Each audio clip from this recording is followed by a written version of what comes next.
So welcome to money stocks. तो इस video के अंदर हम लोग बात करने वाले हैं मल्टीपल स्टॉक्स के बारे में। तो चलिए सबसे पहले हम लोग डिस्कस करेंगे IRCTC के बारे में, जहां में IRCTC के अंदर फ्राइडे के दिन एक नए के बराबर परफॉर्म दिखाया गया था एंड कहीं ना कहीं 990 रुपये के आसपास हमें क्लोजिंग नजर आ चुका था। तो बेसिकली IRCTC जिस पोजीशंस के ऊपर कंपनी ट्रेड कर रहा है ये बहुत ज़्यादा इंपॉर्टेंट लेवल है दोस्तों। जैसे इंपॉर्टेंट लेवल्स का कंपनी ब्रेकआउट करेगा एक बढ़िया तरीके से तेजी रैली हमें देखने को मिल सकती, क्यों मैं आपके साथ ये लेवल्स के बारे में शेयर कर रहा हूँ। अगर आप IRCTC का पिछले 5 सालों का चार्ट ओपन करके देखेंगे तो कंपनी के द्वारा एक रेजिस्टेंस लेवल हमें देखने को मिल रहा है। 2021 में IRCTC के द्वारा अपना एक लाइफ टाइम वाला हाई क्रिएट किया गया था ये लेवल्स के ऊपर, राइट। और फिर कंपनी वही लेवल्स के ऊपर IRCTC करंटली हमें ट्रेड कर रहा है। बहुत ज़्यादा चांसेस है कि यही लेवल से एक अच्छी खासी रैली हमें कंपनी के अंदर देखने को मिल सकता है। एक बार ये रेजिस्टेंस लेवल को कंपनी अगर क्रॉस करता है तो फ्यूचर के हिसाब से अगर देखा जाए तो कई सारे ब्रोकरेज फर्म के द्वारा 1300 रुपीज़ तक का टारगेट, 1500 रुपीज़ तक का टारगेट IRCTC कंपनी को लेके हमें दिया गया है। तो ये बहुत अच्छे खासे टारगेट हमें दिए गए हैं। IRCTC को लेके कुछ अपडेट, चलिए एक एक करके अपडेट्स के बारे में डिस्कस कर लेते हैं। The IRCTC offer air package tour to Thailand South India temple from Visakhapatnam, यानी कि बेसिकली टूरिज्म सेगमेंट को बूस्ट करने के लिए नए नए पैकेजेस कंपनी लॉन्च कर रहा है, नए नए टूर्स कंपनी लॉन्च कर रहा है, जिसके बेनिफिट्स कंपनी को इनके जो टूरिज्म सेगमेंट को मिल पाएगा। और ऐसे बहुत सारी आपको खबर देखने को मिल जाएंगे। एक दिन में 100 से भी ज़्यादा की खबर सबको नज़र आएंगे कि जहाँ कंपनी ने नए नए टूर्स पैकेज कंपनी ने लॉन्च किया है। और ये हर एक दिन लगातार बड़े बड़े पैकेज कंपनी अनाउंसमेंट किए जाते हैं, लॉन्च किए जाते हैं, जिसका एक्स्ट्रा ऑर्डिनरी बेनिफिट्स इनके टूरिज्म सेगमेंट को बूस्ट हमें कर सकते। तो जिसका शॉर्ट टर्म के अंदर IRCTC के अंदर कोई बेनिफिट्स हमें नज़र नहीं आएगा। अभी कुछ एनालिस्ट के द्वारा हमें ये स्टेटमेंट पास आउट हुआ है, देखिएगा। Exit IRCTC position says this analyst recommends buying peers like IRFC, यानी कि एक एनालिस्ट है, इनके द्वारा बोला गया है कि आपको IRCTC के अंदर माल बेच के निकल जाना चाहिए और IRCTC के अंदर माल बेच के आपको बाइंग करना चाहिए IRFC। तो दोस्तों एक ही मैं आपके साथ रिक्वेस्ट करना चाहूँगा कि बहुत सारे लोग ऐसे बोल रहे हैं कि IRFC के अंदर लगातार तेज़ी आ रहा है, RVNL के अंदर लगातार तेज़ी आ रहा है, आयरकॉन इंटरनेशनल के अंदर लगातार तेज़ी आ रहा है, राइट। लेकिन IRCTC के अंदर जितना हमें तेज़ी आना था उतना नज़र नहीं आया। इसी वजह से लोग बोल रहे, एनालिस्ट बोल रहे कि आपको IRCTC के अंदर बेच के IRFC के अंदर जाना चाहिए। लेकिन दोस्तों मुझे ऐसा लगता है कि करंटली आपको ये सभी के सभी जो कंपनीज है ना वो आने वाले फ्यूचर में बड़ा रिटर्न्स हमें दे सकता है। क्योंकि IRCTC के अंदर अभी तेज़ी क्यों नहीं आ रही, सबसे पहले ये रीज़न जानना इंपॉर्टेंट है। अभी आपको पता होगा कि आपने इन सारे कंपनीज के अंदर जो कंपनीज का मैंने नाम आपके साथ शेयर किया, IRFC, फिर RVNL, Ircon international, Titagarh rail system, Jupiter wagons, इन कंपनीज के अंदर तेज़ी क्यों आ रहा है? क्योंकि ये कंपनीज क्या है ना, कंस्ट्रक्शन सेगमेंट से बिलोंग कर रहा है, रेलवे स्टेशन डेवलपमेंट्स के अंदर काम कर रहा है, ट्रैक्स बना रहा है, नए नए स्टेशंस इंप्लीमेंटेशंस कर रहा है, वंदे भारत ट्रेन्स मैन्युफैक्चरिंग कर रहा है, बुलेट ट्रेन्स मैन्युफैक्चरिंग करता है। तो इन सारी कंपनीज का इन मैन्युफैक्चरिंग के अंदर, बिल्ड के अंदर हमें इन्वॉल्वमेंट है। इस वजह से इन सारी कंपनीज को हमें बेनिफिट्स मिल रहा है। तो IRCTC को बेनिफिट कब मिलेगा? ये कंपनी को भी बेनिफिट मिलेगा ही मिलेगा, लेकिन अभी इनको बेनिफिट नहीं मिलेगा। जब बुलेट ट्रेन्स मैन्युफैक्चरिंग करके रेडी होंगे, नए नए ट्रेन्स मैन्युफैक्चरिंग करके रेडी होंगे, बहुत सारे ट्रेन्स डेवलप होने वाले हैं। जब ये सारे के सारे ट्रेन्स डेवलप होंगे उसके बाद इन ट्रेन्स को ऑपरेट कौन करने वाला है? इन ट्रेन्स को ऑपरेट करेगा IRCTC। तो उस वक्त हमें IRCTC का बिजनेस बढ़ेगा, इनका बिजनेस एक्सपांड होगा, इनका प्रॉफिट्स बढ़ेगा, रेवेन्यूज बढ़ेगा, तो कंपनी को बेनिफिट मिलेगा। अभी क्या है ना, डिसेंट तरीके से कंपनी का बिजनेस है, अच्छा खासा कंपनी कंसिस्टेंटली काम कर रहा है एंड एक मोनोपोली कैटेगरी से कंपनी बिलोंग कर रहा है।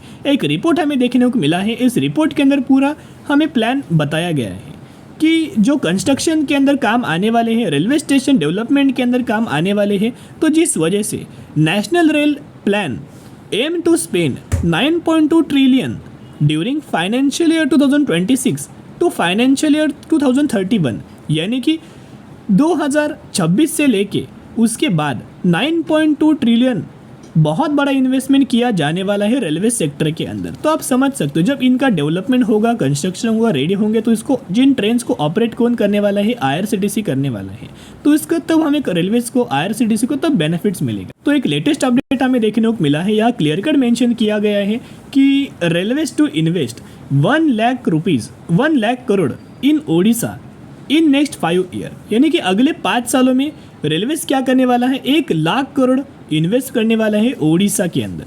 यानी कि कहीं ना कहीं इसके वजह से होगा क्या, रेलवेज को अच्छा खासा बूस्ट देखने को मिलेगा, जो कंपनी को इनडायरेक्ट वे में, डायरेक्ट वे में आईआरसीटीसी को बेनिफिट नजर आएगा, इनका रेवेन्यूज बढ़ेगा, इनके प्रॉफिटेबिलिटी के अंदर हमें ग्रोथ नजर आएगी। उसके साथ साथ ये भी आपको न्यूज़ पता होंगे कि ₹11 lakh crore investment, a super app and more bullet trains, Modi government mega plan for world class Indian railways. यानी कि बेसिकली आईआरसीटीसी को लॉन्ग टर्म के अंदर बढ़िया तरीके से दोस्तों फायदा मिलेगा। तो RVNL, IRFC, Ircon international, Titagarh rail system, Jupiter wagons, इन सारे कंपनीज को बेनिफिट क्यों मिल रहा है वो पहले ही मैंने आपके साथ शेयर किया हुआ है। एक ही रिक्वेस्ट मैं आपके साथ करना चाहूंगा, जरूर कंपनी के अंदर buy on day strategy apply करना। आईआरसीटीसी के अंदर इससे अच्छा मौका बिल्कुल भी बाइंग करने का नहीं है, क्योंकि लॉन्ग टर्म के अंदर कंपनी का बिजनेस है, तो शॉर्ट टर्म के अंदर कोई ज़्यादा आपको कंपनी रिटर्न नहीं देगा।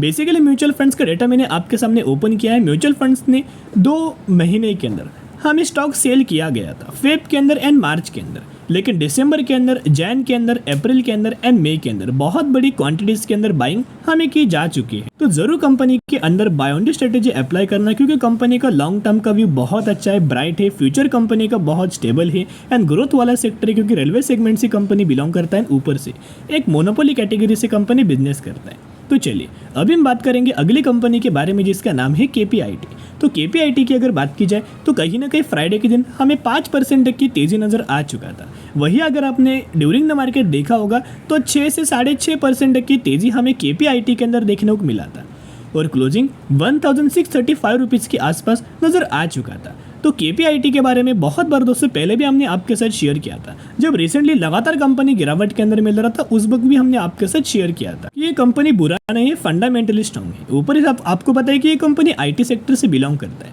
ये आईटी सेक्टर से तो कंपनी बिलोंग तो करता है, लेकिन जो सर्विसेज है वो ऑटोमोटिव सेगमेंट को प्रोवाइड करता है। बेसिकली केपीआईटी का जो बिजनेस है, एम्बेडेड सॉफ्टवेयर के अंदर कंपनी सर्विसेज प्रोवाइड करता है, एआई यानी कि आर्टिफिशियल इंटेलिजेंस के अंदर भी कंपनी सर्विसेज प्रोवाइड करता है, राइट। तो इनके जो क्लाइंट्स हैं वो बहुत अच्छे हैं, यानी कि बहुत बड़े बड़े ग्रुप्स के क्लाइंट्स हमें देखने को मिल रहे हैं। तो केपीआईटी का जो व्यू है ना, मैंने आपके साथ टेक्निकल व्यू, टेक्निकल चार्ट के अंदर आपके साथ स्टडी करके शेयर किया था। बिजनेस तो आपको बताया, पैरामीटर्स तो आपको बताया, तो इंपॉर्टेंट तीसरी चीज़ क्या है, वो है टेक्निकल चार्ट। तो टेक्निकल चार्ट मैंने आपके सामने ओपन किया है। 1 सालों से 2023 से लेकर 2024 तक 1 साल कंप्लीट हुआ, और अभी दोस्तों जून जुलाई चल रहा है। तो कहीं ना कहीं जुलाई का महीना स्टार्ट होने वाला है। तो कहीं ना कहीं अगर आप ऑब्जर्व करेंगे तो एक ट्रेड लाइन है जो कि पिछले 1.5 सालों से केपीआईटी हमें रिस्पेक्ट कर रहा है, एंड अभी भी करंट बेसिस के ऊपर यही ट्रेड लाइन के ऊपर लगातार केपीआईटी के द्वारा हमें सपोर्ट लिया जा रहा है। आप देखोगे, आप देख सकते हो, जैसे कंपनी ट्रेड लाइन पर आता है, लगातार कंपनी के द्वारा एक बढ़िया तरीके से सपोर्ट हमें लिया जाता है। जैसी कंपनी सपोर्ट लेता है उसके बाद हमें तेजी आती है। रिसेंटली आपको याद होगा हमने टेक्निकल व्यू, टेक्निकल चार्ट के अंदर हमने डिस्कस किया था, स्टडी किया था कि केपीआईटी का ये क्या है, एक रेजिस्टेंस लेवल था, और नीचे से ट्रेड लाइन का एक लगातार कंपनी सपोर्ट ले रहा था, राइट। तो जो भी कंपनी हमें ट्रेड लाइन के ऊपर सपोर्ट लेता है, और बहुत सारे ऐसी कंपनी आपको देखने को मिल जाएंगे प्रीवियसली पास्ट के अंदर, ऐसे कंपनी के जो ट्रेड लाइन के ऊपर सपोर्ट था, कई सारे कंपनीज के द्वारा 2 सालों से ट्रेड लाइन के ऊपर दोस्तों कंपनी सपोर्ट लेके चल रहा था, एंड बार बार कंपनी यही सपोर्ट लेके लगातार तेजी आ रहा था, कंसिस्टेंटली ग्रोथ आ रहा था। तो सिमिलर तरीके से जो तेजी है वो केपीआईटी के अंदर लगातार बन रहा है, क्योंकि इनका जो ट्रेड लाइन है उसी के ऊपर लगातार कंपनी रिस्पेक्ट कर रहा है। लेकिन क्या कंपनी बार बार ट्रेड लाइन के ऊपर रिस्पेक्ट करेगा, या फिर जो रजिस्टेंस लेवल है उसके ऊपर रजिस्टेंस लेगा? नहीं, कभी ना कभी कंपनी ब्रेकडाउन करेगा या फिर ब्रेकआउट करेगा।